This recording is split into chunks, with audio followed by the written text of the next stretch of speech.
Assalamualaikum warahmatullahi wabarakatuh. Alhamdulillahi rabbil alamin, wassalatu wassalamu ala asyrafil anbiya'i wal mursalin wa ala alihi wa ashabihi ajma'in. Asyhadu an la ilaha illallah wa asyhadu anna muhammadar rasulullah. Allahumma salli ala sayyidina Muhammad wa ala alihi wa sahbihi wa mawalah ila yaumil qiyamah. Subhanaka la ilma lana illa ma 'allamtana innaka antal alimul hakim. Rabbi syrah li sadri wa yassir li amri wahlul 'uqdatam min lisani yafqahu qawli. Amma ba'd.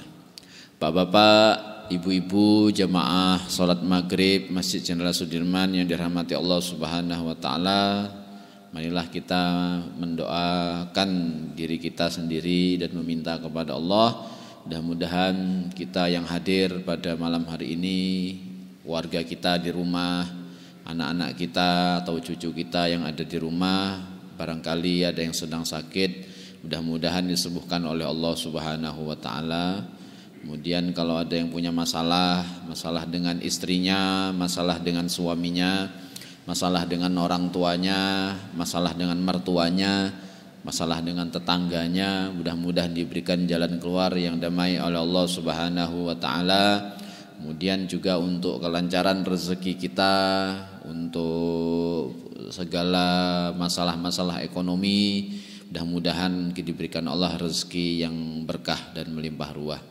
Al-hadiniyah wa ala kulli niyatin salihah. Al-Fatihah.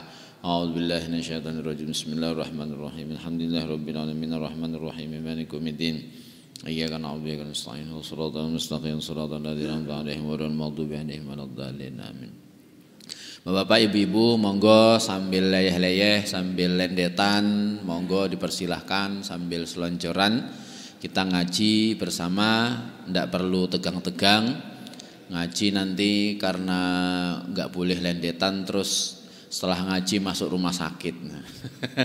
Monggo sambil lendetan sambil selonjoran mboten menapa Bu, Bapak Ibu. Nggih. Sambil pijetan ya ora apa-apa ning kok rek gentenan. Setelah ngaji saya juga mau kalau dipijet. Baik, monggo kita akan membaca hadis-hadis dari kitab Nasaihul Ibad dan kabar-kabar dari para ulama. Bismillahirrahmanirrahim.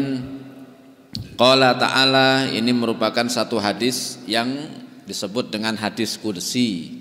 Hadis qudsi itu hadis yang diucapkan oleh Kanjeng Nabi Muhammad sallallahu alaihi wasallam, tetapi itu merupakan dawuhnya Allah langsung. Jadi Allah, kalau Al-Qur'an itu Allah langsung yang mengucapkan, tapi kalau hadis qudsi diucapkan melalui Kanjeng Nabi. Apa isinya? Qala ta'ala, Gusti Allah dawuh, ya ibadi wahai hambaku, inni haramtu dzulma ala nafsi. Sesungguhnya aku mengharamkan kezaliman atas diriku sendiri. Nah niki Allah mengabarkan bahwa Allah itu tidak akan pernah berbuat zalim kepada hamba-hambanya. Jadi jangan dikira Allah itu hanya baik kepada kaum muslim, tidak. Kepada seluruh manusia, seluruh makhluk-makhluk Allah, itu Allah selalu memberikan kebaikan-kebaikan. Jadi Allah itu tidak pernah berbuat zalim kepada dirinya sendiri. Artinya Allah tidak akan berbuat sesuatu yang tidak adil untuk hamba-hambanya. Wa ja'altuhu bainakum muharraman, karena itu wahai hambaku sekalian, aku mengharamkan hamba-hambaku untuk berbuat zalim. Zalim itu apa? Fala tadzalamu, dan janganlah engkau saling zalim menzalimi. Zalim itu apa? Zalim itu pengertian yang paling standar, paling dasar adalah menempatkan sesuatu tidak pada tempatnya. Nah, itu definisi zalim. Artinya kalau orang berbuat zalim berarti dia tidak adil. Nah, adil ini artinya apa? Artinya seimbang, selaras, adil. Maka ada posisi ketika manusia paling diupayakan adil di dalam sholat, yaitu ketika selesai ruku. Nah, selesai rukuk itu kemudian berdiri, itu namanya i'tidal. I'tidal itu artinya satu perbuatan sikap yang lurus tegak setelah bungkuk untuk rukuk. Nah, maka disebut dengan i'tidal. Fala tadzalamu, maka janganlah engkau hambaku sekalian saling berbuat zalim. Ya ibadi, wahai hambaku, kullukum dhallun illa man hadaituhu. Wahai hamba-hambaku, semua di antara kalian, semuanya itu wahai hambaku merupakan orang-orang yang sesat. Illa man hadaituhu, kecuali orang yang aku berikan petunjuk. Nah, kapan Allah memberikan petunjuk? Wah, ini yang dahsyat ini. Jadi kadang saya pernah kebiasaan masyarakat Indonesia, ada cerita mungkin nanti di media sosial, umat seorang muslim dulunya agamanya agama sebelah, tapi kemudian ketika masuk Islam, nah umat Islam ini juga kadang lucu loh, ada mu'alaf baru masuk Islam kok diundang ceramah, padahal belum belajar Islam dengan baik, kok diundang ceramah itu loh. Itu padahal yang diceramahkan itu nanti menjelek-jelekkan agama lamanya. Nah, ini nggak boleh ini. Ini artinya orang yang masuk Islam ini tadi belum ikhlas, diberikan takdir untuk menganut agama selain Islam. Maka ketika dia masuk Islam, nggak boleh menjelekkan agama yang dulu dia anut itu. Tapi di Indonesia justru yang seperti itu yang disukai, diundang itu. Justru yang diundang yang begitu-begitu. Akhirnya menjelek-jelekkan agama lamanya, justru memperburuk agama Islam. Nah, ini biasanya orang-orang yang masuk Islam setelah dalam perjalanan, nanti misalnya masuk Islam umurnya 30 tahun, 40 tahun. Artinya dia merasa bahagia dapat hidayah Islam setelah 30 tahun hidup di dunia. Nah, itu kalau dibanggakan, menurut saya itu terlambat membanggakan kok 30 tahun setelah 30 tahun baru masuk Islam. Nah, gitu. Nah, kita bapak-bapak, ibu-ibu, sejak di dalam perut tanpa pernah minta, oh ternyata sudah di Islam sejak lahir, hidayah Islam itu. Jadi sebenarnya kita harus lebih bangga daripada mu'alaf-mu'alaf yang baru masuk Islam kemarin sore itu. Karena apa? Karena sejak kita di dalam perut, begitu kita lahir, langsung hidayah iman Islam itu diberikan oleh Allah Subhanahu wa taala tanpa pernah kita minta. Kinten-kinten ibu-ibu di dalam kandungan masih ingat Bu, pernah minta, ya Allah kula nyuwun agami kula Islam mawon. Mboten nggih Bu? Nggih, enggak. Karena apa? Karena itu tanpa diminta sudah diberikan iman dan Islam. Nah, itu yang umum, belum nanti yang Islamnya di tanah Jawa. Wah, itu. Begitu ketahuan, kedeteksi ada janin masuk 4 bulan ngapati. Wah, kirim bacaan-bacaan Al-Qur'an, biasanya surat Maryam, surat Yusuf, surat Ar-Rahman, macam-macam. Sampai hari ini masih jalan 4 bulan. Begitu masuk 7 bulan, mitoni, isi doa-doa lagi, sodakoh, undang makan tetangga kanan kiri. Wah, ini mengerikan kalau jadi muslim di tanah Jawa ini. Jadi begitu ada dalam perut, mapati, mitoni, begitu lahir langsung brokohan. Terus gimana Pak? Nggih, brokohan, ngasih makan dipincuk kecil-kecil bagikan tetangga. Napa nih Pak? Nanu putu kula, alhamdulillah pun lahir. Oh iya. Itu baru lahir. Begitu masuk sepasar 5 hari, misalnya lahirnya Selasa Wage, nah nanti masuk ketemu Wage lagi, setelah 5 hari biasanya kukutan itu pusernya. Lah itu nanti brokohan lagi, bagikan lagi itu. Jadi jadi orang muslim di Jawa enggak sugih-sugih itu. Kebanyakan syukuran itu. Jadi 5 udah sepasar dibagikan. Itu 5 hari. Begitu masuk hari ke-7 akikah. Wow, itu kalau laki-laki kambingnya 2, kalau perempuan kambingnya 1 gitu.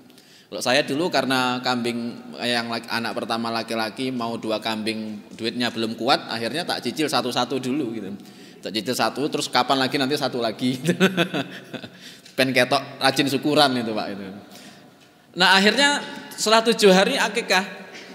Nah, kalau enggak akikah nanti mengikuti Imam Syafi'i, kalau enggak pas hari 7 hari hari ke-14, kalau enggak hari ke-21, kalau enggak hari ke-28, kalau enggak hari ke-35 atau selapan. Nanti begitu selapan, syukuran lagi, selamatan lagi biasanya.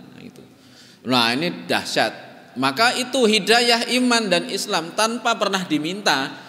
Kita semua panjenengan bapak-bapak, ibu-ibu yang lebih tua dari kami di masjid ini berarti kalau usianya 60 tahun berarti panjenengan sudah 60 tahun mendapatkan hidayah iman dan Islam tanpa pernah panjenengan minta kepada Allah. Tuh betapa baiknya Gusti Allah kepada panjenengan semuanya gitu. Kalau kayak saya masih belum 40, jadi ya, hidayah iman Islamnya masih beberapa tahun gitu. Mudah-mudahan panjang umur nggih Pak nggih. Nggih amin rabbal alamin. Dan panjang umur dalam kebaikan, ibu-ibu juga panjang umur. Nggih amin ya rabbal alamin.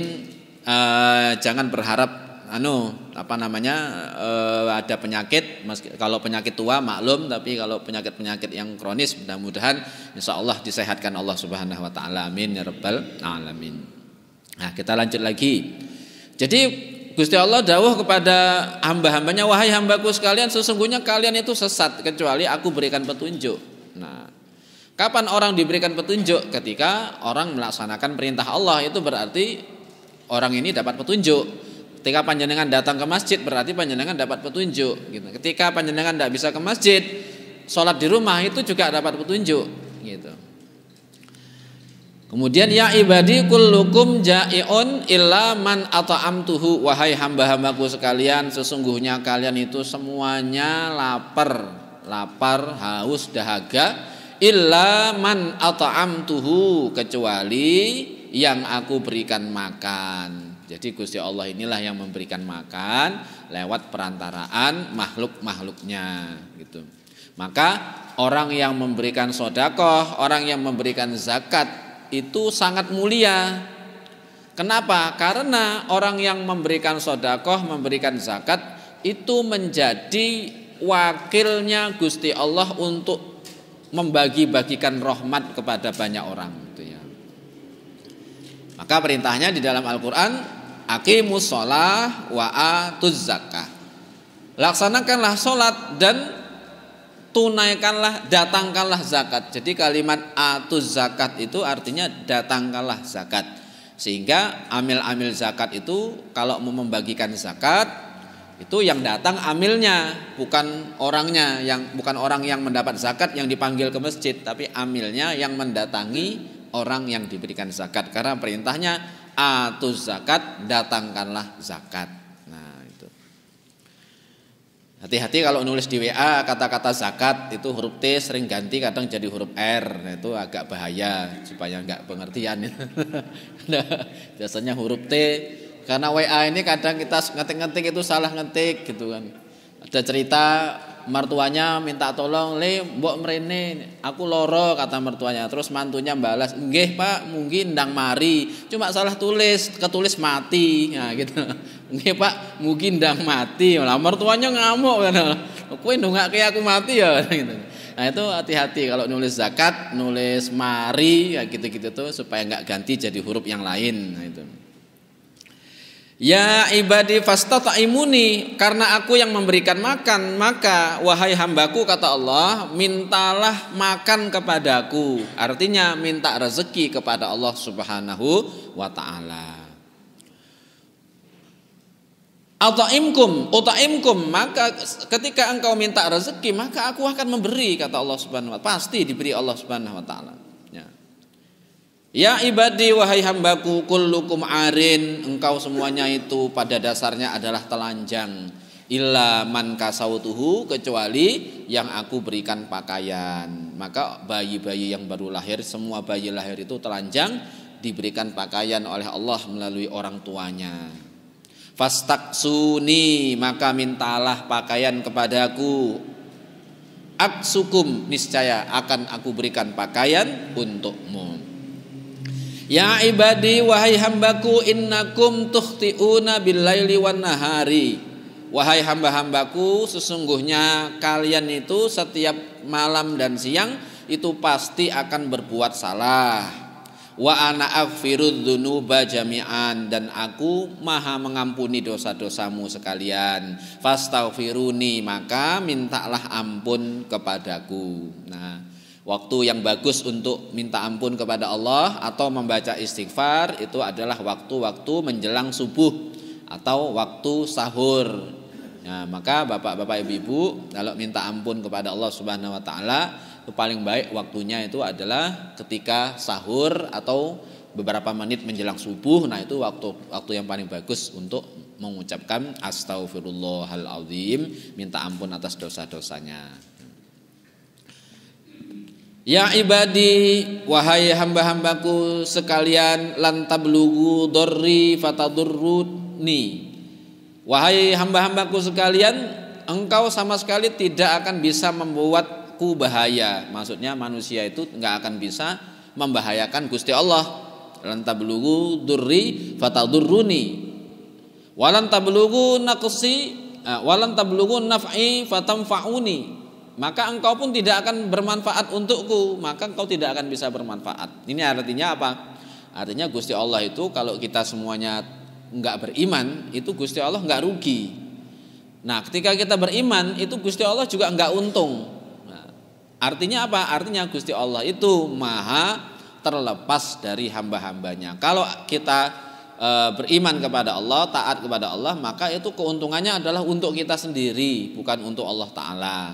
Kalau kita berbuat yang buruk, itu yang kena keburukannya bukan Gusti Allah, yang kena keburukannya adalah kita sendiri. Maka kata Allah, lan tadurruni, engkau tidak akan bisa membahayakanku dan engkau juga tidak akan bisa memberikan manfaat untukku. Nah, ya ibadi, wahai hamba-hambaku, law anna awwalakum wa akhirakum wa insakum wa jinnakum kanu ala atqa qalbi rajulin wahidin minkum mazada dzalika fi mulki syai'an. Wahai hambaku, sekiranya di antara kalian, baik manusia, baik jin, baik makhluk-makhluk yang lain itu ada orang yang imannya, takwanya paling tinggi.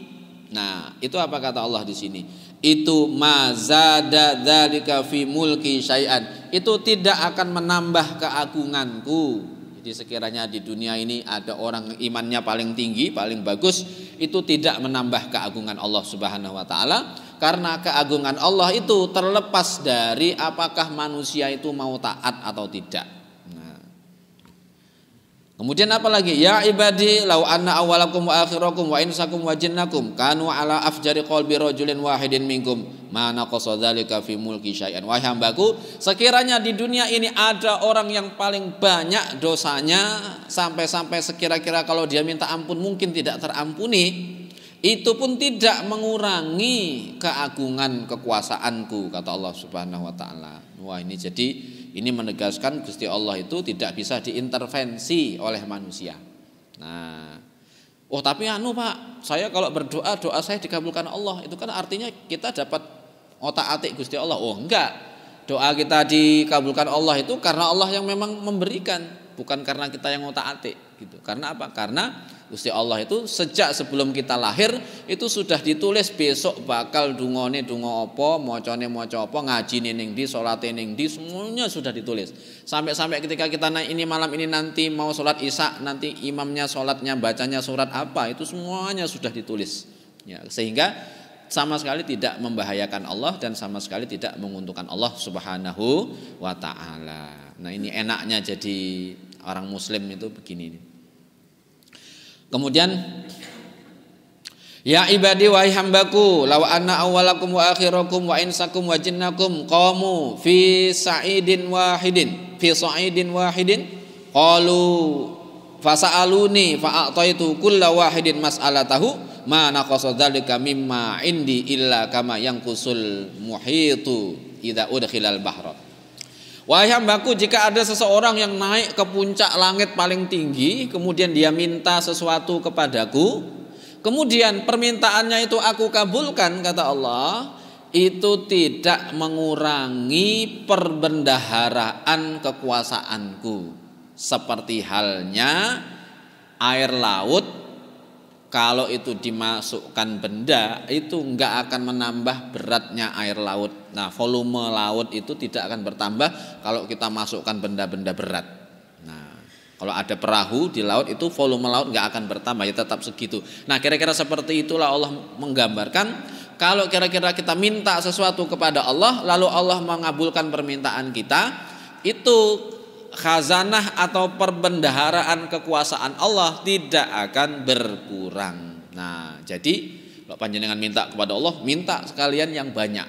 Nah, kalau para ulama-ulama dulu ada, kalau nggak salah ada 4 yang diminta kepada Allah. Yang pertama minta selamat, sehat lahir dan batin. Yang kedua minta istri atau suami yang soleh dan anak-anak yang soleh dan solehah, keturunan soleh dan solehah. Yang ketiga minta rezeki supaya dapat rezeki yang halal, lancar. Kemudian yang keempat bahagia di dunia dan di akhirat. Nah itu 4 doa utama. Jadi kalau minta kepada Allah sekalian minta ini paling penting. Napa malih sakniki nggih musim Covid kayak begini yang paling mahal itu adalah sehat. Diminta ya Allah minta sehat wal afiat, maka kesehatan dan keafiatan itu tidak bisa ditawar-tawar, merupakan sarana untuk mendekatkan diri kepada Allah Subhanahu wa taala. Makanya di dalam keilmuan pesantren itu ada nama kaidah fikih. Jadi pada dasarnya agama ini diturunkan untuk 5 kepentingan manusia. Maksudnya ada nanti disebut dengan istilah maqasidus syariah. Tujuan syariat diturunkan oleh Allah itu tujuannya 5. Yang pertama adalah apa? Yang pertama adalah hifdzun nafsi. Jadi agama ini diturunkan Allah untuk menjaga kelangsungan nyawa manusia. Gitu ya. Kemudian yang kedua, hifdzul irdi, untuk menjaga, agama diturunkan untuk menjaga kehormatan manusia. Yang ketiga, hifdzun nasli, agama diturunkan untuk menjaga kelangsungan keturunan manusia. Yang keempat, hifdzul mali, agama diturunkan untuk menjaga kelangsungan harta manusia. Yang kelima, baru ini dia, hifdzuddin, agama diturunkan untuk menjaga kelangsungan agama ini. Kenapa agama yang kelima sedangkan menjaga kelangsungan nyawa manusia yang pertama? Jelas, sebab apa? Sebab orang tidak mungkin beragama kalau tidak ada manusianya. Nah, maka manusia itu pertama. Syariat ini diturunkan untuk kelangsungan nyawa manusia. Sedangkan untuk kelangsungan agama itu yang nomor 5. Sebab syariat atau agama tidak akan bisa ditegakkan kalau manusianya nggak ada. Maka manusia yang pertama. Karena itu di sini diceritakan ketika Allah memerintahkan kepada Kanjeng Nabi untuk mendahulukan ini artinya Allah mengabarkan bahwa umatnya Kanjeng Nabi itu disuruh minta sesuatu yang paling banyak maslahatnya, manfaatnya, gunanya untuk kehidupan manusia. Mudah-mudahan kita termasuk yang doanya dikabulkan Allah Subhanahu wa taala. Amin ya rabbal alamin. Nah, kemudian kita lanjutkan lagi. Ya ibadi innama hiya a'malukum uhsihalakum tsumma uwaffikum iyyaha.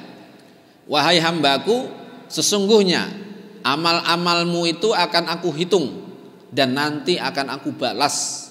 Faman wajada khairan falyahmadillah. Barang siapa yang menyadari bahwa perbuatan amalnya itu adalah perbuatan baik, maka falyahmadillah, hendaklah mengucapkan alhamdulillah. Waman wajada ghaira dzalika, barang siapa yang mendapati amalnya itu ternyata bukan amal yang baik, fala yalumanna illa nafsahu, maka hendaklah dia tidak menyalahkan siapa-siapa, hendaklah dia menyalahkan dirinya sendiri. Nah, jadi ini kalau kita ternyata pada malam hari ini berbuat baik, datang ke masjid, sholat, ngaji, setelah ini pulang sampai rumah alhamdulillah. Karena apa? Karena kita dapat hidayah, dapat petunjuk untuk berbuat baik. Sedangkan kalau ternyata yang kita lakukan mungkin tadi hari ini ada yang enggak baik, nah itu hendaklah tidak menyalahkan siapa-siapa, yang disalahkan adalah dirinya sendiri. Tapi mudah-mudahan itu ya, ketidakbaikan itu mudah-mudahan termasuk yang diampuni oleh Allah Subhanahu wa taala. Amin ya rabbal alamin. Kita lanjutkan lagi mengaji hadis ini.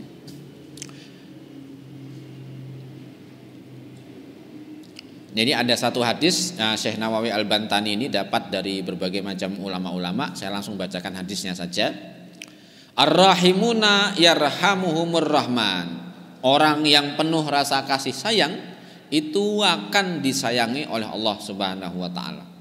Nah, jadi Ar-Rahman itu artinya maha kasih dan sayang tanpa melihat siapa dan apa yang disayangi. Nah, ngisi bensin motor atau mobil itu termasuk sifat Rahman. Jadi kalau panjenengan ngisi bensin, ngisi motor, meskipun BBM-nya pun mundak, nah, gitu. Jadi itu diniatkan untuk memberikan rahmat kepada kendaraan. Kenapa? Karena kendaraan itu juga merupakan benda-benda yang termasuk dalam sasaran untuk dibagikan rahmat di alam raya ini gitu. Termasuk ngisi kuota itu juga ini rahmat untuk ngasih HP gitu. Rahmat untuk ngisi bensin mobil, rahmat untuk membersihkan kamar mandi, itu semuanya dalam kerangka memberikan rahmat Allah kepada benda-benda, kepada alam raya ini. Maka orang-orang yang punya sifat Rahman seperti itu akan disayangi oleh Gusti Allah Subhanahu wa taala, tabaraka wa taala. Irhamu man fil ardi yarhamkum man fis sama. Barang sayangilah yang ada di bumi, maka seluruh penduduk yang ada di langit akan menyayangimu. Wal makna, apa maknanya? Ar-rahimuna liman fil ardi min adamiyin wa hayawanin. Orang yang kasih sayang di bumi ini mencakup adamiyin, manusia, wa hayawanin, dan hewan-hewan. Lam yu'mar biqatlihi, yang hewan-hewan itu tidak diperintahkan untuk menyembelihnya. Bil ihsan ilaihim, yaitu menyembelih untuk dengan kebaikan. Bihusnir rahman yuhsinur rahmanu ilaihim, maka Allah akan memberikan rahmat kepada mereka semuanya. Kemudian irhamu man tastati'una antarhamuhu, maka sayangilah yang paling bisa engkau sayangi. Kata Syekh Nawawi di sini. Min asnafi makhluqatihi, dari golongan-golongan makhluk-makhluk Allah taala, walau ghairu aqilin, sekalipun orang gila. Bisyafaqati alaihim, dengan menjaga kelembutan kepada mereka. Nah, jadi sekalipun orang gila itu tetap dalam area sasaran untuk mendapatkan kasih sayang dari sesama manusia. Maka kalau ada orang gila pinggir jalan mau kasih makanan, jangan dikasih duit, nggak paham. Nah, kalau dikasih duit orang gilanya nggak paham, jadi lebih baik dikasih makanan supaya bisa makan. Itu termasuk bagian dari memberikan rahmat Allah kepada seluruh makhluk-makhluknya. Wa du'aukum lahum birrahmati wal maghfirah, termasuk bagian dari memberikan rahmat adalah mendoakan seluruh umat manusia dalam kebaikan-kebaikan, itu termasuk memberikan rahmat.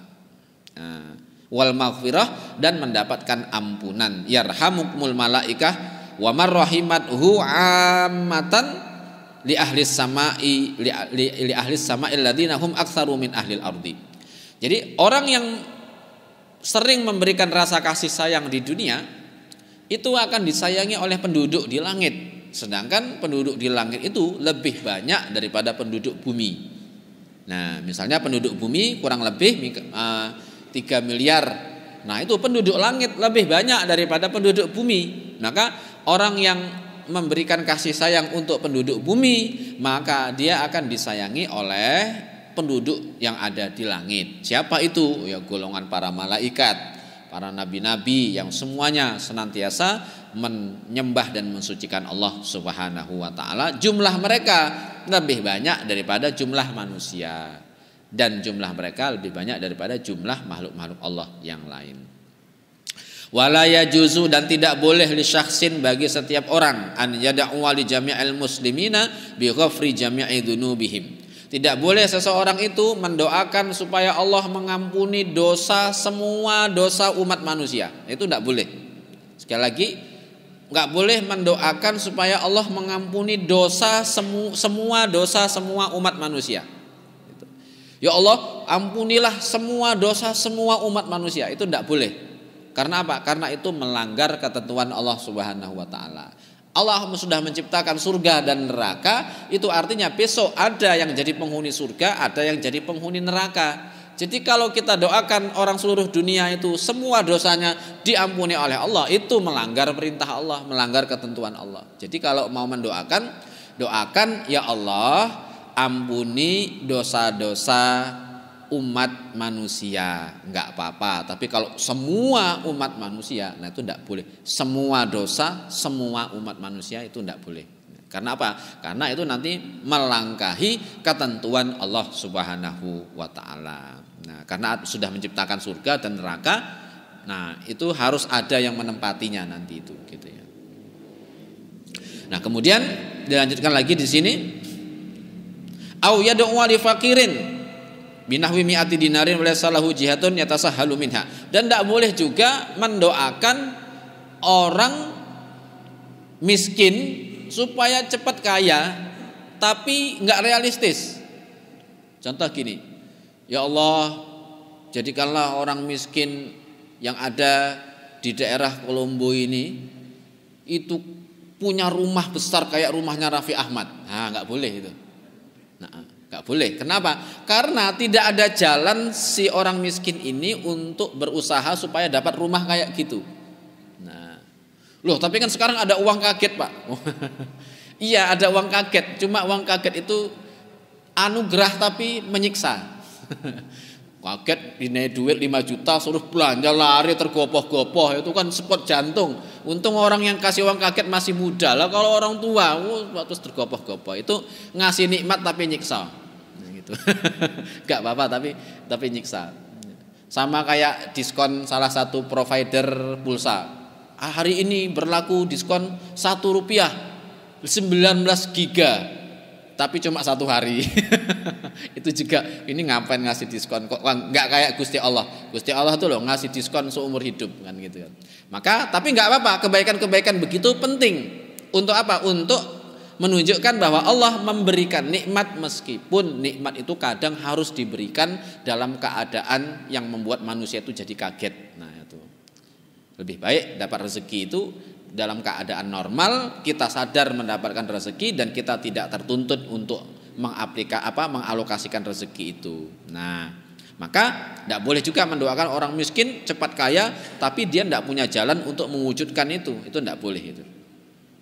Wa yaqulu hadza minar rahmati bil khalqi li'annahu mukhalifun linususis syar'i. Karena itu tidak boleh bertentangan dengan syariat Allah Subhanahu wa taala. Nah, sedikit lagi salah satu saya langsung ke bawah sedikit ini. Wa min asbabi husnil khatimati al-muwadhabatu ala hadzal du'a.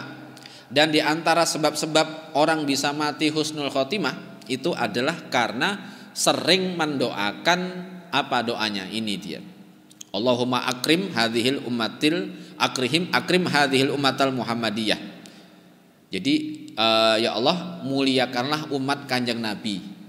Ini kalau tidak bisa bahasa Arabnya, bahasa Indonesia tidak apa-apa, bahasa Jawa boleh.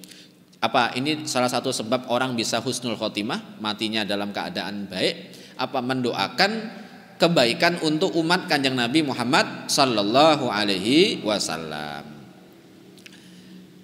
Bijamili awaidika fid daraini ikraman liman ja'altah min ummati sallallahu alaihi wasallam.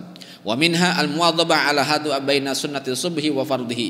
Nah, ini termasuk juga yang dapat mengantarkan orang husnul khotimah, doa di antara azan dan sholat subuh. Jadi setelah muazin azan itu di antara sebelum pelaksanaan sholat subuh jelang waktu qomat. Nah, disarankan untuk membaca doa apa? Doanya Allahumma ighfir li ummati sayyidina Muhammad, mendoakan ampunan untuk umat Kanjeng Nabi. Ya Allah ampunilah umat Kanjeng Nabi Muhammad.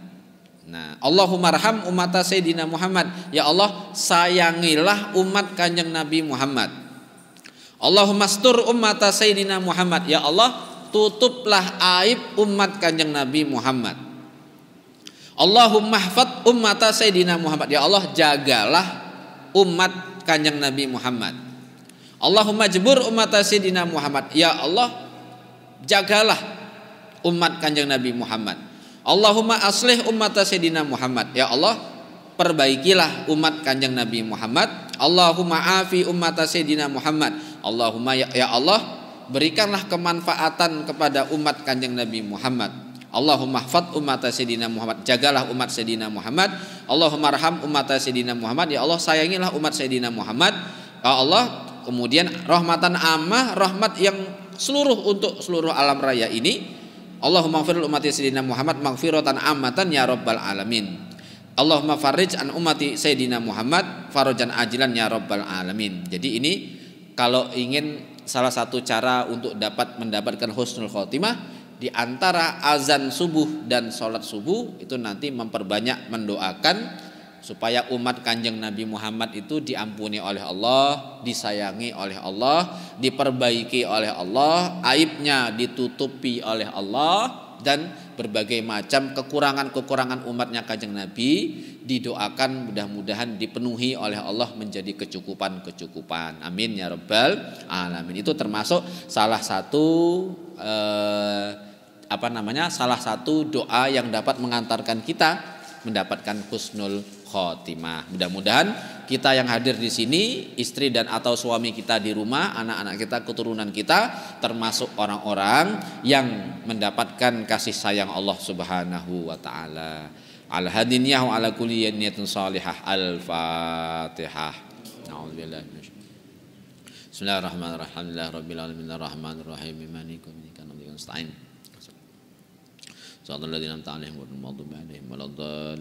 Amin. Nah, sebelum kita tutup dengan kifarat majelis, monggo sami membaca tasbih, tahmid dan haula wala quwata 3 kali atau 5 kali. Monggo bersama-sama.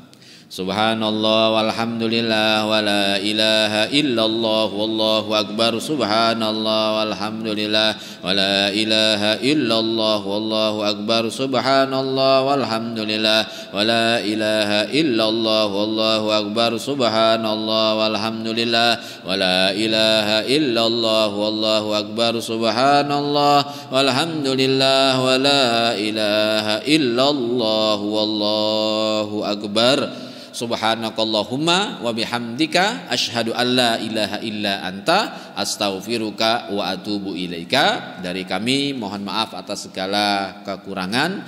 Mudah-mudahan ilmu yang kita pelajari malam hari ini membawa berkah. Amin ya rabbal alamin. Wallahu a'lam bissawab. Wassalamualaikum warahmatullahi wabarakatuh.